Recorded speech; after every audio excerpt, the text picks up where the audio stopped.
Hey, ça te tente-tu d'aller manger des sushis à midi? Oh non, excuse-moi, j'en ai mangé cette semaine. Ah oui donc. Non.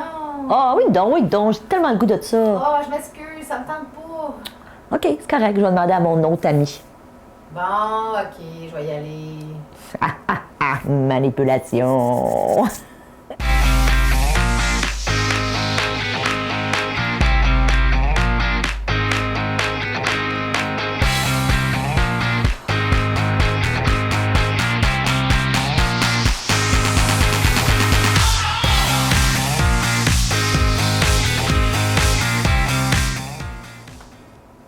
Bonjour et bienvenue à Mastef TV, votre télé inspirante. J'espère que vous allez bien. Alors, je vous pose la question, avez-vous déjà été aux prises avec un manipulateur? Si oui, j'ai des pistes de solutions pour vous. Alors, je me présente, je suis Stéphanie Milot et vous savez, je me suis donné un objectif ambitieux, c'est d'inspirer 10 millions de personnes au cours des 10 prochaines années. Alors, s'il vous plaît, aidez-moi à partager la bonne nouvelle. Mais aujourd'hui, oui, je vous avais promis de vous donner des outils parce que si vous avez déjà été aux prises avec un manipulateur ou si vous l'êtes en ce moment, vous savez que c'est souffrant. Vous savez que souvent, on se sent pris au piège avec ce type de personnes et il faut effectivement être capable de prendre nos jambes à notre cou. Ceci dit, des fois, c'est pas toujours évident. Des fois, quand on est dans une relation amoureuse, des fois, quand c'est sur les lieux du travail, c'est plus facile à dire qu'à faire. Donc, évidemment, je me réfère aujourd'hui au livre de Isabelle Nazar-Aga qui s'appelle « Les manipulateurs sont parmi nous ».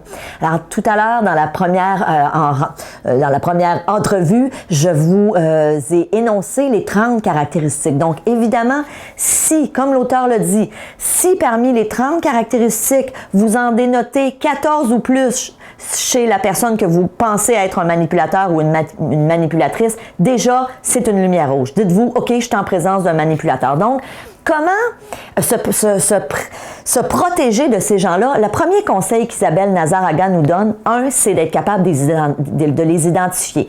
Donc, si vous n'avez pas écouté la courte entrevue dans laquelle je vous partage les 30 caractéristiques, c'est super important d'aller voir, OK, est-ce que l'homme qui partage ma vie ou la femme qui partage ma vie ou encore la personne au travail que je suspecte d'être un manipulateur ou une manipulatrice, est-ce que cette personne-là répond aux critères? Ça, c'est la première chose. Vous pouvez aussi les retrouver, évidemment, dans le livre. Les manipulateurs sont parmi nous. Alors, première chose, je dois être capable de les repérer. Elle appelle ça, Isabelle Nazar-Aga, la phase de repérage. Deuxièmement, ce qu'elle nous dit, c'est fais le deuil d'une communication saine avec un manipulateur. Le manipulateur est tellement bon, et souvent, c'est des gens qui ont ce que j'appelle le verbe facile, sont très bons. Alors, si tu penses être capable de lui faire entendre raison ou d'avoir une saine communication, déjà, il faut faire le deuil de cette communication-là. Ça, c'est notre deuxième outil. Ceci dit, le troisième outil qui est pour moi le plus puissant et qu'elle nous décrit très bien dans le livre, donc je vais vous inviter à vous référer aussi au livre si vous êtes en présence d'un manipulateur, elle dit « Utilisez la contre-manipulation ». C'est quoi la contre-manipulation? C'est d'être capable de stopper dès le début de la discussion avec le manipulateur, la manipulation. Puis elle nous donne un exemple de dialogue que je vais vous lire après, mais laissez-moi vous donner un peu les critères de la contre-manipulation. Ce que l'auteur nous dit, bougez pas que je les retrouve, elle dit les principes de la contre-manipulation. 1, vous allez faire des phrases courtes. Donc, vous êtes en discussion avec le manipulateur, vous faites des phrases courtes, vous restez flou, vous utilisez des phrases tout faites ou des proverbes, et vous allez comprendre avec l'exemple que je vais vous donner. Utilisez aussi des généralités. On, nous. Faites de l'humour dès que le contexte le permet. Elle dit restez poli. N'entrez pas dans la discussion si elle ne mène à rien ou si elle vous dévalorise et ne vous justifiez plus. Et je vous donne un exemple de dialogue que l'auteur nous propose là-dedans et vous allez voir.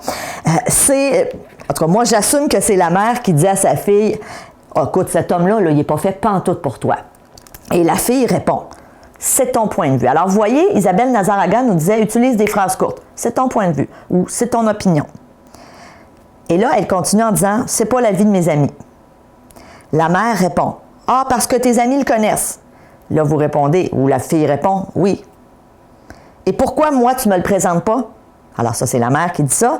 En fait, J'ai juste pas eu l'occasion, donc je reste flou. Tu sais? Et on sait pertinemment que si on a, par exemple, une mère qui nous manipule, qui est manipulatrice, on n'a pas envie de lui présenter notre prétendant si, de toute façon, on sait qu'aucun homme dans sa tête à elle n'est jamais à la hauteur pour nous, hein, parce qu'on voit le genre. Là. Donc, alors pourquoi tu me le présentes pas? J'ai juste pas eu l'occasion. Donc, on reste flou, on fait des phrases courtes, on n'élabore pas, on tente pas de justifier. Alors, vous voyez, les outils de contre-manipulation, c'est ça. Alors là, la mère dit, en fait, je pense que tu mérites mieux.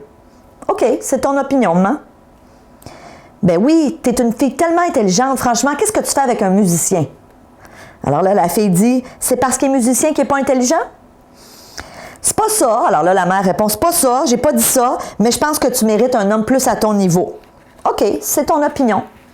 Alors, vous voyez, un manipulateur va continuer si vous tentez de vous justifier, si vous tentez ou si ça fonctionne avec vous. Tu sais, si vous dites, tu penses, ouais, peut-être c'est pas une personne pour moi. Donc, évidemment, on voit aussi que le manipulateur, avec le temps, va souvent arriver à jouer sur notre propre confiance, sur notre propre façon à se dire, coudonc, peut-être que c'est vrai, peut-être que j'ai pas un bon jugement, peut-être qu'un musicien, c'est pas une bonne affaire pour moi qui est une fille si scolarisée. Évidemment, c'est pas ce que je pense, là. C'est un exemple qu'on prend ici pour le bien de l'exercice.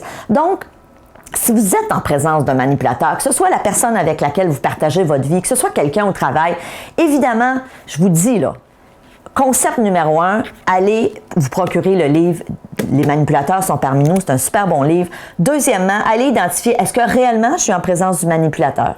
Mais déjà, moi, je peux vous dire une chose. Si vous avez des doutes en ce moment en m'écoutant, si vous dites oui, je pense que la personne me fait sentir mal, la personne souvent fait en sorte que je me sens dévalorisée, c'est une personne qui a tendance à vouloir m'isoler, qui veut, alors, utiliser ce que je vous disais tout à l'heure, le diviser pour mieux régner. Les manipulateurs utilisent beaucoup ça. Les manipulateurs vont souvent vouloir vous faire sentir coupable.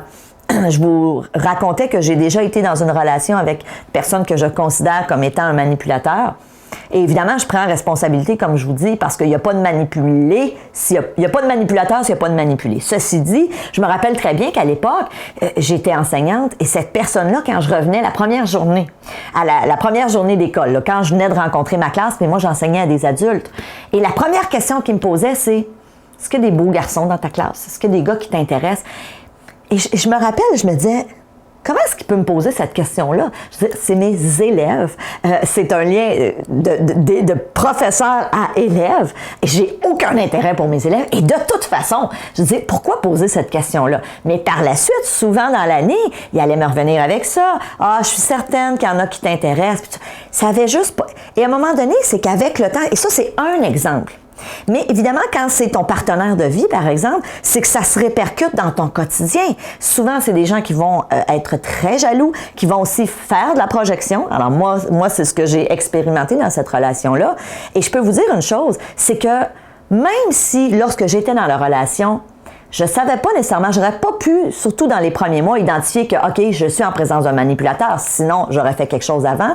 Mais il y avait une chose que je savais, c'est que je n'étais pas bien, que je ne me sentais pas bien. Dans ces années-là, les 2 ans où j'étais avec cette personne-là, j'ai eu plein d'amis qui se sont éloignés. J'ai perdu des gens qui étaient importants pour moi parce que, évidemment, ils l'utilisaient diviser pour mieux régner. Et moi aussi, j'ai embarqué là-dedans, là, parce que moi, je dis tout le temps, un tango, ça se danse à 2.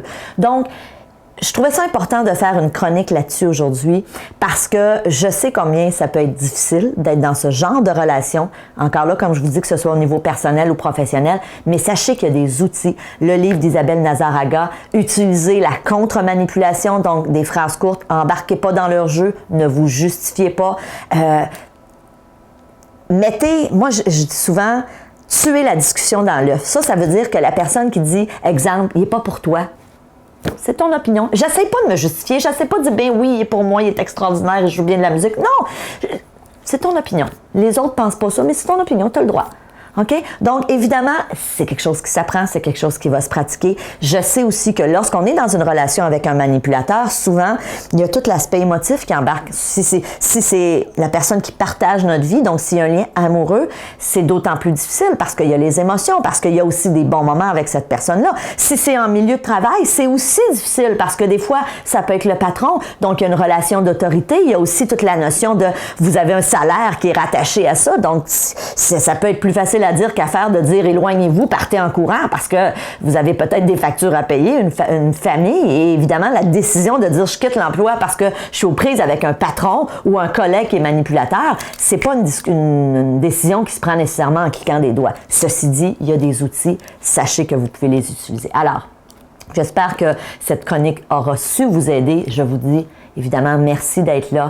N'oubliez pas, j'ai besoin de vous. On veut atteindre 10 millions de personnes. Et je dis on parce que si vous m'écoutez en ce moment, ben c'est que vous êtes membre premium. J'ai envie de vous dire merci de votre confiance. Mais n'oubliez pas, invitez les gens autour de vous à joindre Mastef Télé. Vous le savez, il y a un volet tout à fait gratuit. Mon objectif est d'aider et de redonner. Alors merci de votre confiance. Merci du fond du cœur. Je vous aime. Et on se voit dans notre prochaine rencontre. À très bientôt. Salut!